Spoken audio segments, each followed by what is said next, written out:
اور حضرت انس رضی اللہ تعالیٰ عنہ یہ وہ خوش قسمت صحابی رسول ہیں جنہوں نے 10 سال اللہ کے رسول کی خدمت کی ہے۔ ان کی والدہ کا نام ام سلیم ہے اور ان کے والد کا نام حضرت ابو طلحہ رضی اللہ تعالیٰ عنہ ہے۔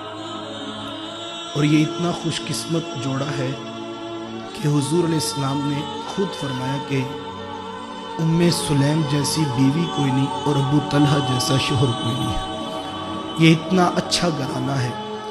اور جب حضور مدینے میں تشریف لائے تو حضرت ام سلیم رضی اللہ تعالی عنہ حضور علیہ السلام کی بارگاہ میں حاضر ہوئی اور ساتھ میں اپنے بیٹے جناب انس رضی اللہ تعالی عنہ کو لے آئی اور آ کر پتہ کیا کہا، عرض کی کہ حضور ہمارے پاس آپ کو دینے کے لیے اور تو کچھ نہیں ہے، حضور یہ میرا چھوٹا بیٹا ہے، اپنی خدمت کے لیے اس کو قبول کر لیں، گھر کے کام کاج کر دیا کرے گا، باہر سے سودا سلف لا دیا کرے گا، تو آپ اس کو قبول فرما لیں۔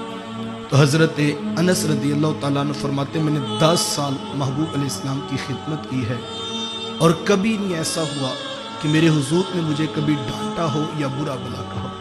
حضور نے ہمیشہ مجھے محبتیں دی ہیں، کبھی انس کہہ کے پکارتے، کبھی انیس کہہ کے پکارتے، کبھی حضور ذوق میں ہوتے تو ذوق ماتے یا ذل اذنین، او 2 کانوں والے ہماری بات بھی سن لیجیے۔ ہر کسی کے 2 کان ہیں لیکن حضور یوں بھی محبت سے پکارتے۔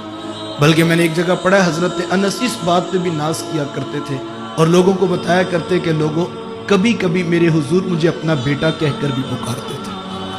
یہ بھی حضور کی سنت ہے، اپنے غلاموں کو بیٹا کہہ کر پکارنا یہ حضور کی سنت ہے۔ تو جو تمہاری دکان پر کام کرتے ہیں ان کو اچھے طریقے سے بلانا یہ بھی محبوب علیہ السلام کی سیرت کا پیغام ہے۔ تو وہ خوش قسمت حضرت انس رضی اللہ تعالیٰ عنہ وہ روایت کرتے ہیں کہ میرے محبوب علیہ السلام نے فرمایا کہ طلب الحلال واجب علی کل مسلم، کہ حلال کا تلاش کرنا یہ ہر مسلمان پر واجب ہے۔ تو جب آپ صبح کام پر جانے لگے تو دل اکتایا نہ ہو، دل پریشان بھی نہ ہو، کیونکہ آپ ایک فرض کی ادائیگی کرنے جا رہے ہیں۔ ہمارے رسول نے فرمایا تھا کہ یہ عام کام نہیں ہے، یہ تمہارے اوپر فرض ہے۔ اور اس کے حلال کو تلاش کرنا یہ ایک مومن پر لازم ہے، ہاتھ پر ہاتھ دھر کے بیٹھے رہنا یہ مومن کو مزاج نہیں دیا گیا۔ محنت کی تعلیم ہے تو ساتھ اس کو لازم قرار دیا، جس طرح نماز، روزہ، حج، زکوٰۃ، دیگر ارکان اسلام تمہارے اوپر فرض ہیں، تو یہ فرمایا کہ ان کے بعد رزق حلال کو تلاش کرنا بھی تمہارے اوپر لازم۔